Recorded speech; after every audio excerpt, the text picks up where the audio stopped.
something called as process scheduling, which is in other terms, which is also called as CPU scheduling.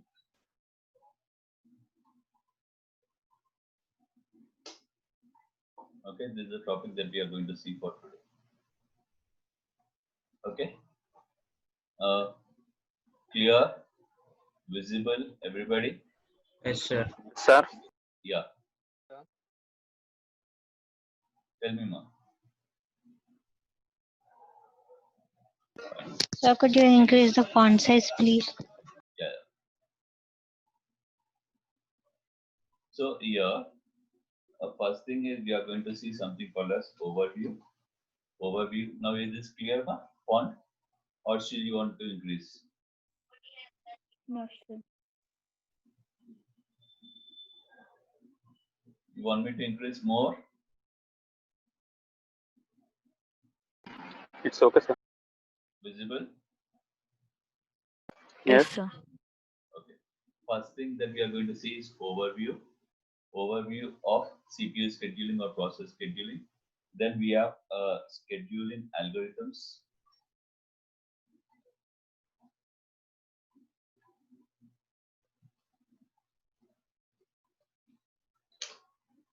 We have scheduling process followed by scheduling algorithms.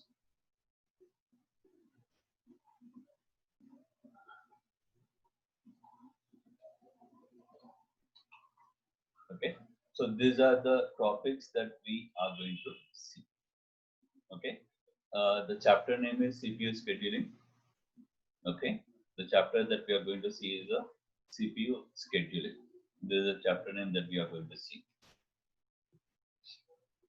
The chapter that we are going to see is CPU scheduling. Okay, and in this, we are going to see about the overview, process, and scheduling algorithms. So these are the three topics that we are going to see. Clear? So first we'll start Yes, with sir. something like overview. What is the overview of CPU?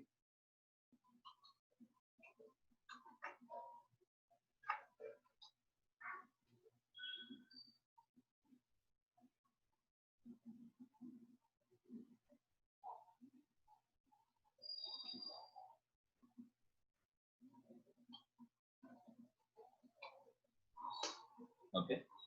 So here, in this overview, actually, we have various concepts. Okay. That is, what can be done in this overview? What are various things that we can do? How the things are going to be done? How we can proceed with the things? Okay. So if we take those things, first we'll see how the CPU scheduling is going to work on. Okay. Just I'll open an image. You'll be able to understand how the CPU scheduling will. I'll explain you with the image. Just a second. I'm opening the image.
1 minute now.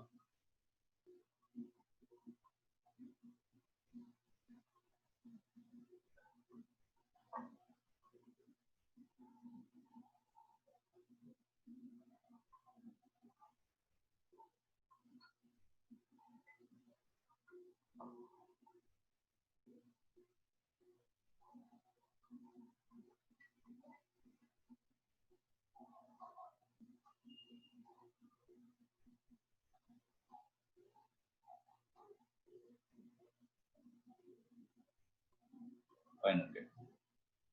So now if you see this image, here what is going to happen exactly is how the things are going to work here. That is, suppose if you take various options, if you take the options which are available over here, okay, we have an option here called as load, add, store, and read from the file. That is, here load is nothing but the process is getting loaded into the CPU. The work is getting loaded into the CPU. The work is getting added, and it is reading the data from the file. So for these things, the CPU has to work. For these things, the CPU has to work. But if you remember, we have seen something called as process states. There were 5 different states of process. Anybody remember them? New, ready, running, waiting, and terminated. Earlier, we have seen when we are seeing the process scheduling, we have seen those things. States of process. New process, ready, running, waiting, and terminated. I hope you people are able to recollect something. States of Yes, the sir. process. Okay. Yes, sir. In the process states, when the process is running, then we can call that is in CPU burst. That is CPU burst is nothing but the CPU is active. The CPU is working. But when we come to something like when the process is going to input and output operation, for input and output, we have a waiting loop. We have a waiting input and output operation. At that time, when the CPU is required, CPU is not required at that point of time. Okay, that is when the work or when the work that we are doing is waiting for an input output operation. So it expects something to be entered from the keyboard. So at that time, CPU utilization is not required. So what is required over there is input output burst. That is, the CPU is made idle at that time, and input output operation is going to work. Again, when after entering the input output operation, it has to come to the next command. When it is executed in the next command, again CPU is required. So here what is happening is when a CPU is required, when a process is required to be executed, then only it will take the input output operation. When the process is not required to be executed, CPU will be idle and it will not utilize the input output operation. Okay, so whenever we require a CPU, then only it will take CPU.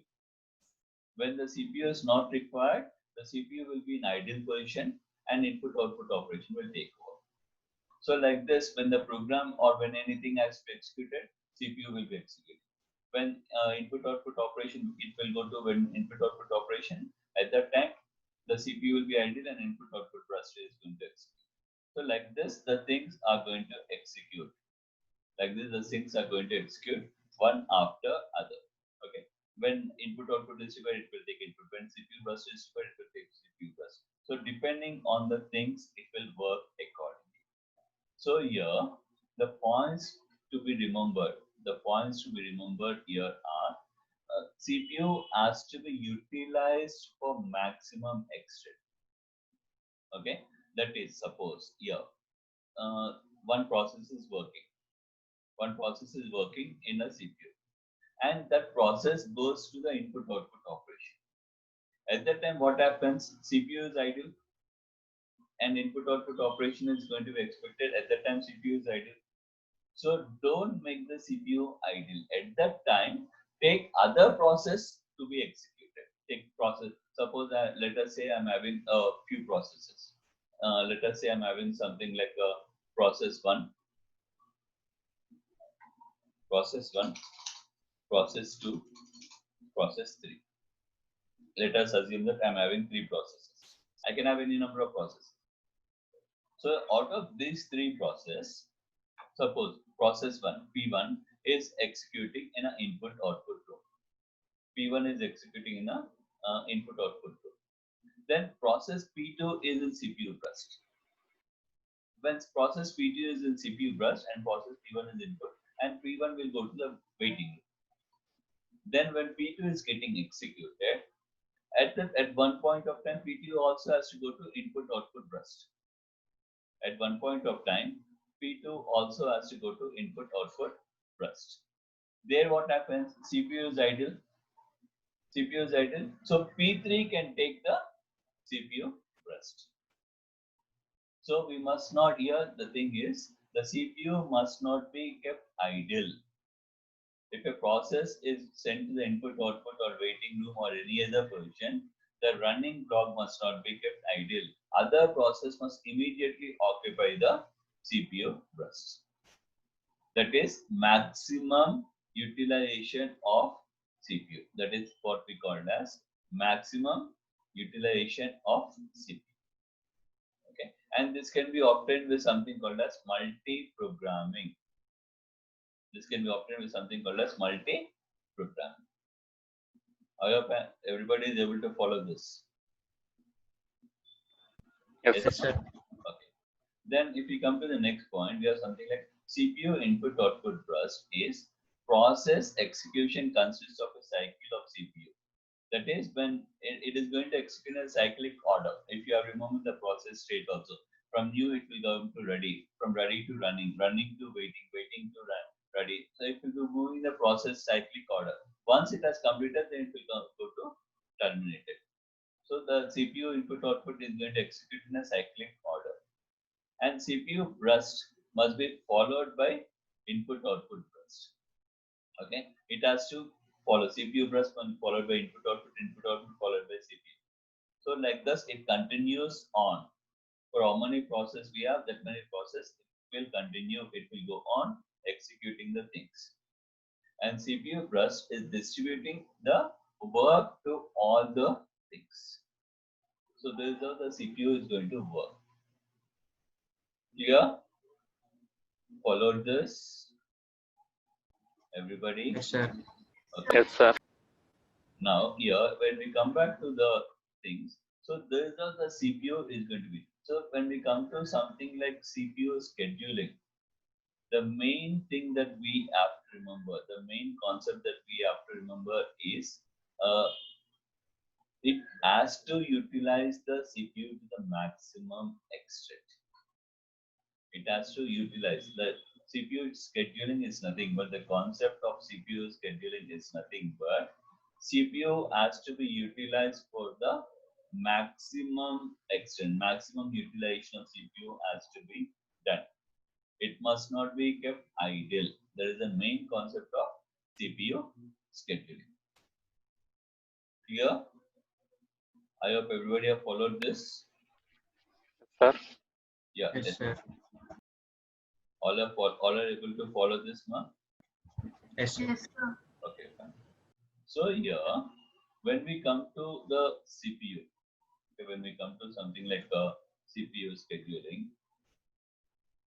here we'll be having two things. Okay, first one is something called as short term scheduling. First one, what we have is something called as short term scheduling. First, we'll see what is this short term scheduling. Okay, when we come to something like short term scheduling, okay, it is nothing but the process which is already executing. That is, it is selecting the process which is already available in the ready queue. If you remember, we have something like ready queue.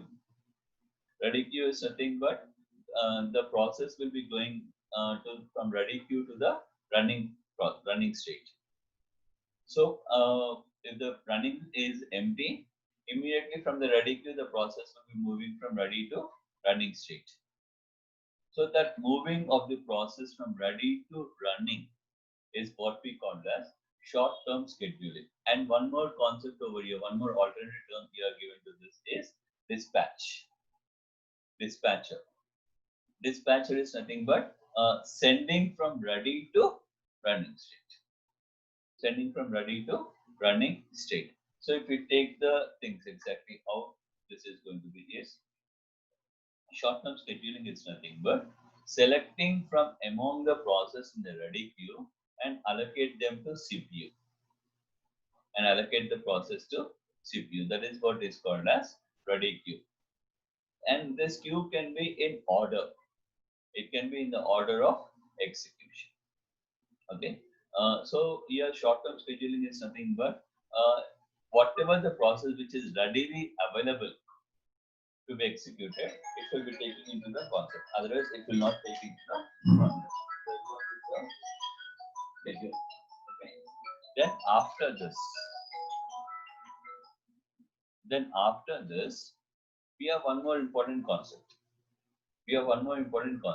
How the scheduling decision, suppose if there are more number of things in a ready queue and somebody is given high priority, somebody is given a low priority. So how it has to execute. So that execution is done based on few concepts. That execution is done based on few concepts. Those concepts are what we call as CPU scheduling decisions. CPU scheduling decisions. That is how the process has to execute. Okay. Just remember here two things. If the process is ready to be executed in a ready queue, then it will directly go to from ready queue to the running. There is no doubt in that. But if there are anything which is having high priority, low priority, or any other things, then CPU scheduling decision is going to come into criteria. Then CPU scheduling decision is come into picture. Okay. If there are nothing, if there are no objections, if all the processes are ready to be executed the same priorities, then directly it will move the things by taking the concept called as short-term scheduling. That is, short-term scheduling is nothing but directly it will move from ready to running. There is no problem with it. If anything is there like high priority, low priority, or any other obligations, then CPU scheduling decision will come into picture. The CPU scheduling will work based on these 4 points. CPU scheduling will work based on this 4 important points. First point is switches from running to waiting state. That is, it is moving from the running state to the waiting state. That is first point. Second point is it switches from running state to ready state. I'll explain what are all this. Don't worry. It is switching from running to ready state. And it is switching from waiting to ready state in 5 minutes. How they are going to work. Before seeing these 4 points, I want to explain one more important term here. Okay. I want to explain one more important term. If you remember, we have something like preemptive and non-preemptive. Anybody remember those 2 terms? Anybody remember the terms like preemptive and non-preemptive? Yes? No? No, sir. Nobody is not able to remember it? I'll tell you.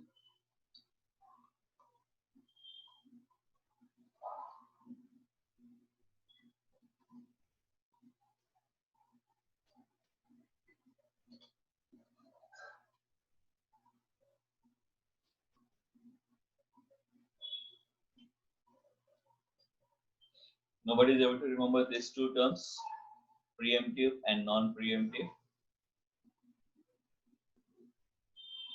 No? Yes. No, sir. Remember, I was explaining you this earlier.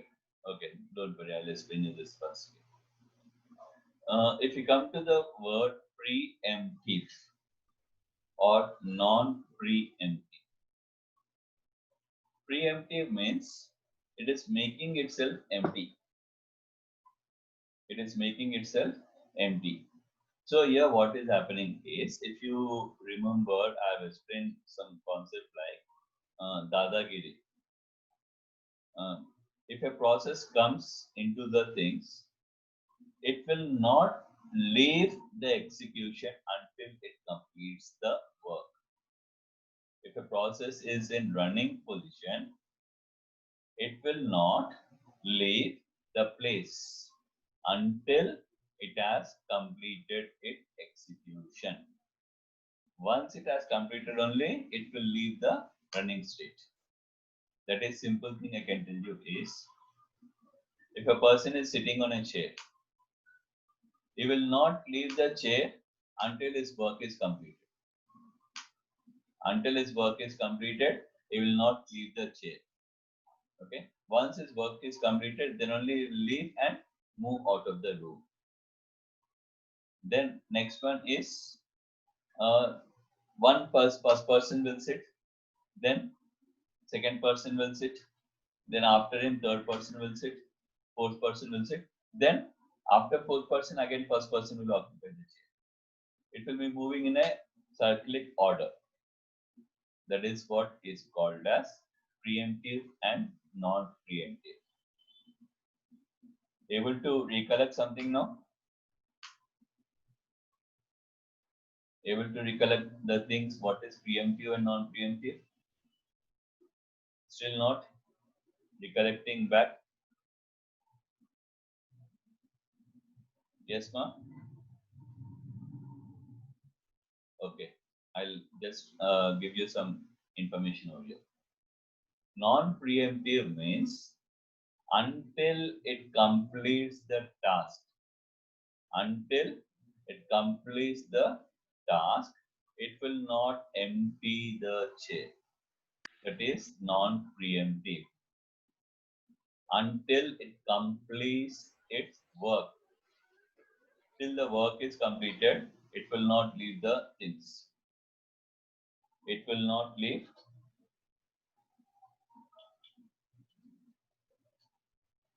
vacate until its work is completed. That is non-preemptive. Whereas in preemptive, it will take